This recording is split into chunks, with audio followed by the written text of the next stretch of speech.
यदि आपको लगता है कि ईश्वर आपकी प्रार्थना सुनते नहीं हैं या फिर स्वीकार नहीं करते, तो आप इसे सुनिए।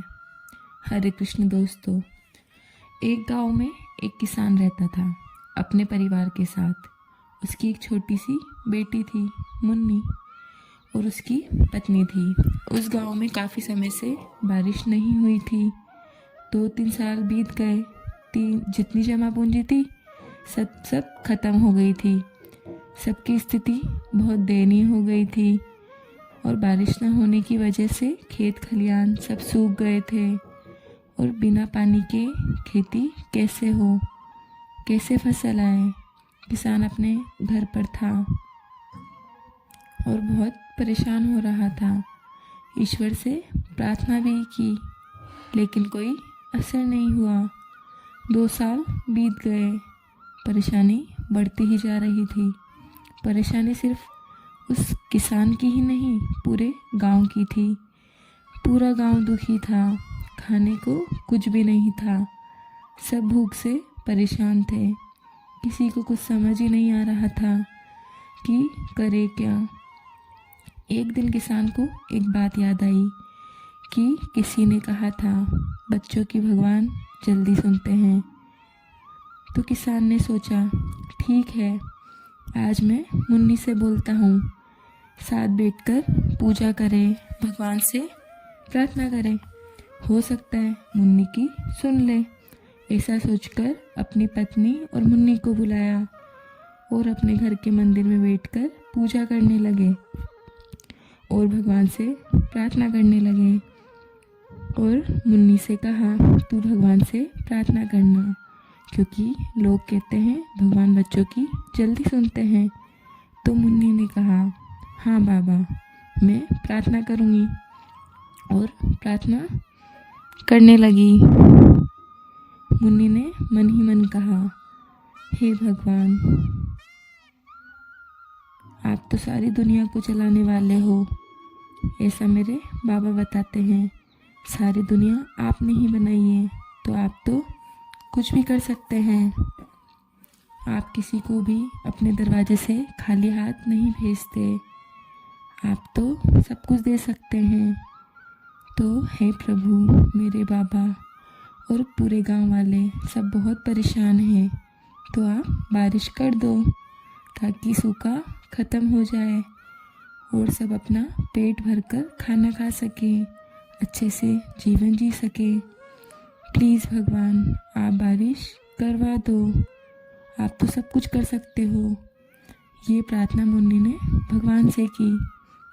प्रार्थना ख़त्म करने के बाद किसान ने अपनी पत्नी और बेटी से कहा, मैं बाहर जाकर आता हूँ, थोड़ा घूम फिर कर आता हूँ।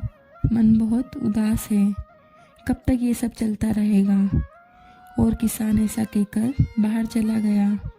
थोड़ा ही दूर गया था, तभी मुन्नी भागी भागी पीछे आई और उसके हाथ में छाता था।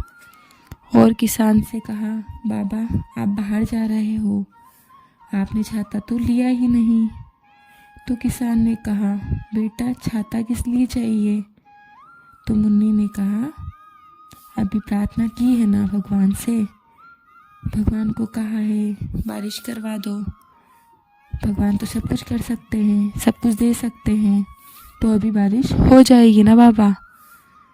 छाते की तो ज़रूरत पड़ेगी ना, तो छाता अपने साथ लेकर जाओ, क्योंकि बारिश होने वाली है। किसान अपनी बेटी को देखता रह गया।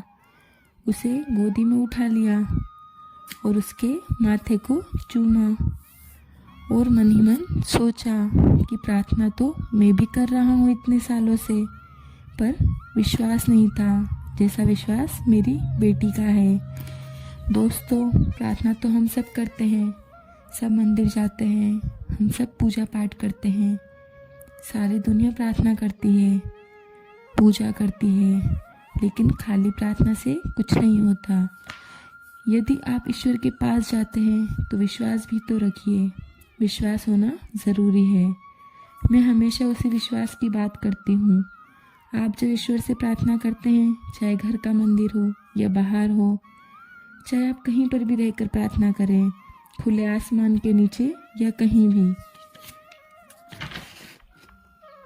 ईश्वर से बात करें या प्रार्थना करें, अपनी बात कहें, लेकिन आपका विश्वास होना चाहिए।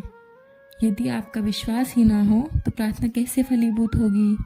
यहाँ देखिए, मुन्नी को कितना विश्वास था कि अगर भगवान से कहा है तो बारिश तो आ ही जाएगी, और बाबा को छाता दे दिया। किसान ने जैसे ही अपनी बच्ची को गोद में उठाया तो कुछ ही देर में बारिश भी आ गई। ये होता है विश्वास। मैं सच कहती हूँ, जीवन में आप कभी भी हार मत मानिए। ईश्वर पर विश्वास रखिए, परेशान मत होइए। आपको लगता है ईश्वर आपकी नहीं सुनता है तो जांचिए अपने आप को, परखिए अपने आप को। क्या आपका अपनी बात पर इतना विश्वास है जो आपने ईश्वर से मांगा है? क्या आपके पास वो सारा इंतज़ाम है? जब ईश्वर आपको दे देगा तो मैं सही रूप में उन सब चीज़ों का प्रयोग कर पाऊँगा। क्या आप सोचते हैं ऐसा? यदि आप सच में प्रार्थना करते हैं और उस पर विश्वास करते हैं तो दोस्तों इंतज़ाम कीजिए, तैयारी कर लीजिए, क्योंकि आपकी प्रार्थना पूरी होने वाली है। ईश्वर आपको वो सब देने वाले हैं जो भी आपने ईश्वर से कहा है। बस अपने विश्वास को कायम रखिए, अपने विश्वास को कभी कमज़ोर मत होने दीजिए। और जो लोग ये कहते हैं ईश्वर मेरी सुनते नहीं है, मैं सच कह रही हूँ, यही सबसे बड़ी शंका है। जो विश्वास करते हैं उन्हें तो शंका ही नहीं होती। उन्हें पता होता है हमने जो भी ईश्वर से कहा है एक दिन वो सब हमें प्राप्त ज़रूर होगा। वो इंतज़ाम करते हैं, जो ईश्वर से मांगा है वो ज़रूर मिलने वाला है। तो आप भी उस चीज़ के लिए तैयार हो जाइए और अपने विश्वास को मजबूत रखिए और अपना ख्याल रखिए। हरे कृष्ण।